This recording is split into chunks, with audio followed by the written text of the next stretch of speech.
आज डॉक्टर श्यामा प्रसाद मुखर्जी जी का बलिदान दिवस है और हम सब लोग उस महान आत्मा को श्रद्धांजलि देते हैं जिन्होंने भारत की एकता और अखंडता के लिए अपने जीवन का बलिदान दिया। हम सब जानते हैं कि देश के आज़ाद भारत के उन नेताओं में से एक रहे जिन्होंने देश की एकता और अखंडता के लिए अपना सर्वस्व न्योछावर किया। वह उनका सारा जीवन अगर हम देखें तो उपलब्धियों से भी भरा हुआ था और त्याग के साथ भी भरा हुआ था। अगर उपलब्धियों की बात करें तो एक शिक्षाविद के रूप में उन्होंने 33 वर्ष की उम्र में कलकत्ता यूनिवर्सिटी जैसे यूनिवर्सिटी का वाइस चांसलर बनना का पद स्वीकार किया।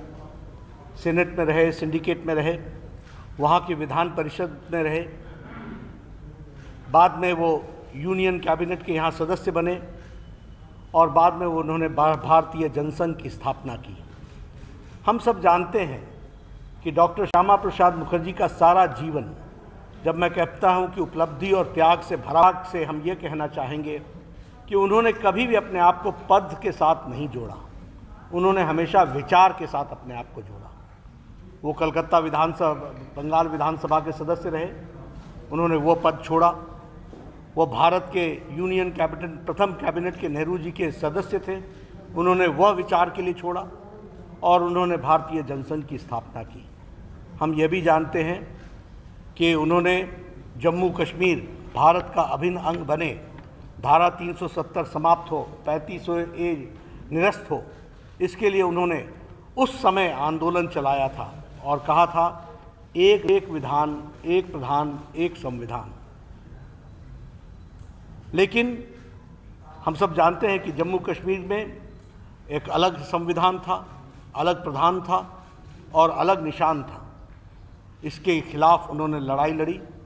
हम सबको याद है कि उन्होंने उस समय परमिट राज होता था जम्मू कश्मीर में जाने के लिए। 1953 11 मई को उन्होंने बिना परमिट के लखनपुर बॉर्डर को जम्मू कश्मीर में जाने के लिए क्रॉस करना चाहा। उन्हें गिरफ्तार किया गया और हम यह भी जानते हैं कि उनकी मृत्यु की सूचना आई 23 जून 1953। और उस समय जब 1953 में सूचना आई तो यह पता चला कि बहुत ही रहस्यमय ढंग से उन्होंने अंतिम सांसें ली हैं। यह बताता है कि उन्होंने अपना सारा जीवन बलिदान दिया देश की एकता और अखंडता के लिए, जम्मू कश्मीर को बचाने के लिए। और आज हमको संतोष इस बात का होता है कि मोदी जी के नेतृत्व में धारा 370 समाप्त हुई है, 35A निरस्त हुआ है और अब कश्मीर भारत का अभिन्न अंग बना है। इस बात का हम सबको संतोष भी होता है। मित्रों, आप समझिए 1953 की बात, जब उनकी रहस्यमय ढंग से मौत हुई होगी, कांग्रेस पार्टी के लोगों ने उस समय कोई इंक्वायरी नहीं कराई, कोई जानकारी हासिल नहीं की। और उस समय उनकी माताजी, श्रद्धेय माताजी ने जो पत्र नेहरू जी को लिखा था, उसमें उन्होंने स्पष्ट लगा था कि तुम्हारी थोथी दलीलें मैं नहीं सुनना चाहती, मुझे जांच चाहिए और जांच होनी चाहिए।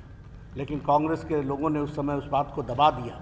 उन्होंने साफ आरोप लगाया था कि जम्मू कश्मीर की सरकार ने हमारे बेटे को रहस्यमय तरीके से मारा है और आप उनके ऊपर पर्दा डाल रहे हो।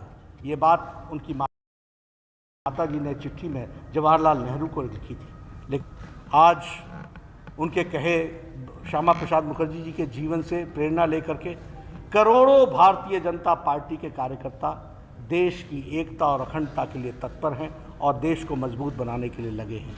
सच्ची श्रद्धांजलि उनको यही है कि हम उनके बताए रास्ते पर चलें, विचार के साथ जुड़ें और विचार को आगे बढ़ाने का काम करें।